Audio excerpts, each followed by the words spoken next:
Hey guys, in this video, I'm going to discuss my thoughts on the ever-present debate over the eras of bodybuilding.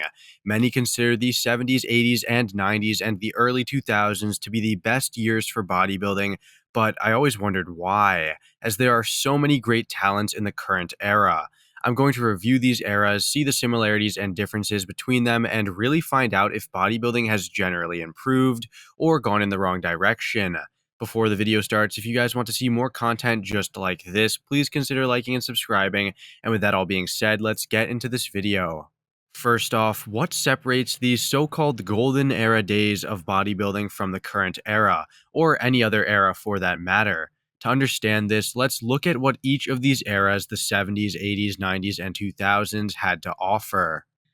The 70s were known for lean, aesthetic proportions with the occasional more massive physiques like your Arnold Schwarzeneggers or Sergio Olivas.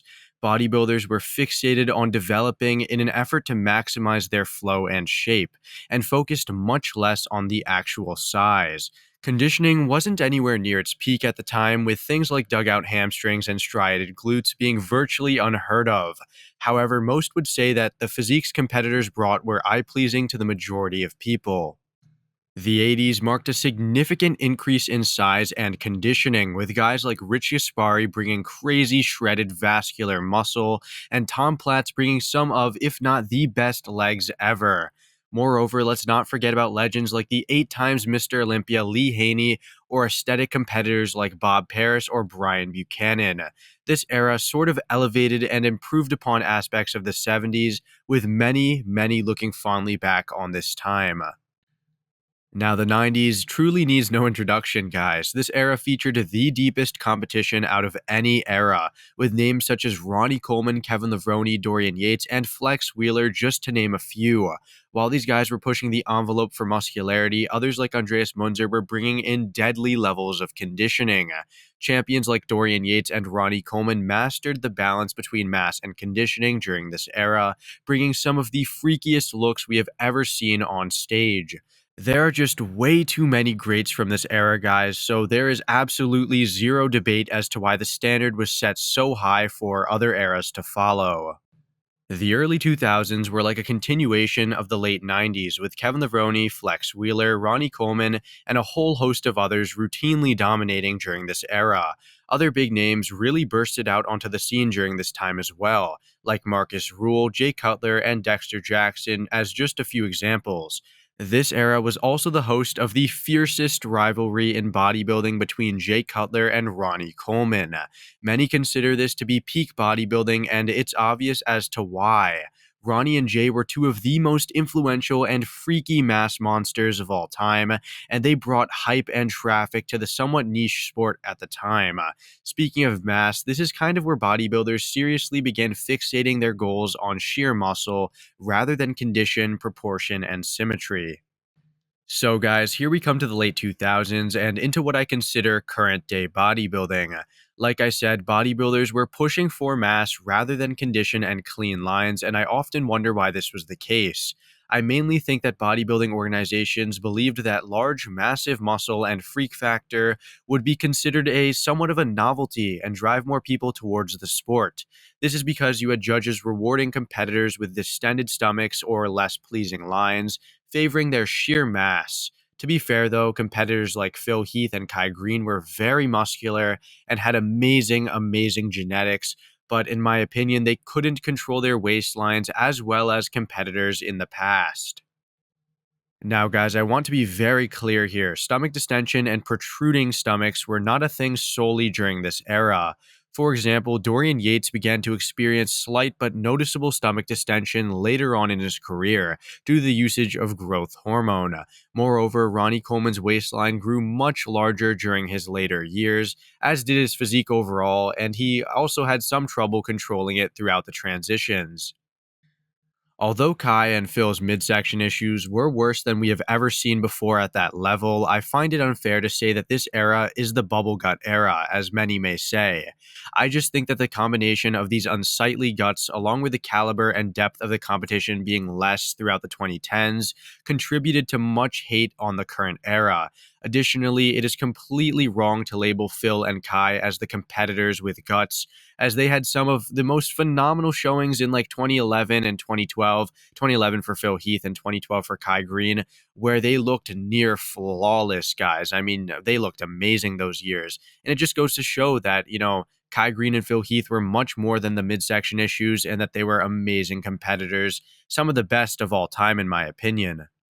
Another reason as to why many consider this era to be worse than previous ones is due to the fact that there is no true positive standout attribute of this era.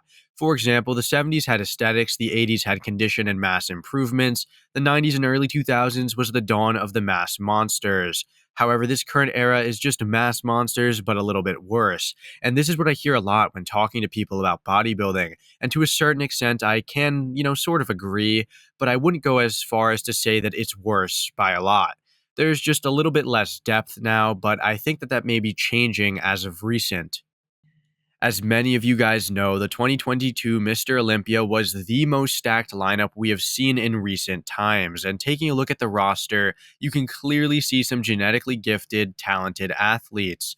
Guys like Andrew Jacked, Samson Dauda, Derek Lunsford, and Rafael Brandeo are just guys that, are seeming to bring back the aesthetics and proportions of the 70s with a whole lot of quality mass. Moreover, guys like Nick Walker and Big Ramy add a stark contrast to the competition, being sheer mass monsters, of course, which adds diversity to the competition. Additionally, the classic physique division has brought lots of new people to bodybuilding as the aesthetic flow, clean lines, crisp condition, and leaner physiques seem more accessible to the normal, avid gym goer. With all these factors considered, I still don't think the current era we are in 2023 is better than the late 90s to early 2000s. What I will say is that the competitors are starting to carve out a unique space within the bodybuilding timeline, which is definitely headed in the right direction. That being said, I don't necessarily believe the 2010s era headed in the wrong direction. Rather, I think the judges and the competitors were prioritizing and rewarding massive physiques too heavily. Here is my expertly drawn graph of what I think bodybuilding's trajectory has looked like throughout history. You can see some fall offs at the beginning of the 1980s. However, the trend is that the sport continued to improve up until the early 2000s. And guys, I left out like the 60s, the 50s, and the 40s just because I'm mainly focusing on the 70s and upwards. Now, there were some peaks around Phil's early Olympia reign.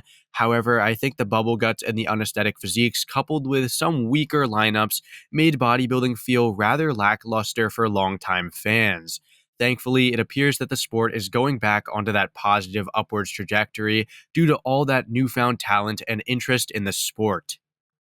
Moreover, social media's exponential growth and the popularity of gym culture has tremendously increased the fascination and interest in bodybuilding across the world.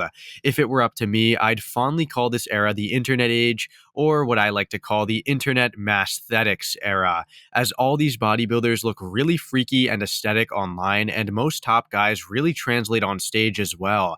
I'd conclusively say that bodybuilding has generally improved, and the mishaps and wrong turns the sport may have taken in the past were just learning opportunities for the community as a whole. I'd like to know your thoughts below, as remember, guys, I'm purely a fan of the sport like you all, and I love hearing your opinions on this. Anyways, I hope you all enjoyed my little ramble, and I hope to see you all in the next one. Thanks for watching.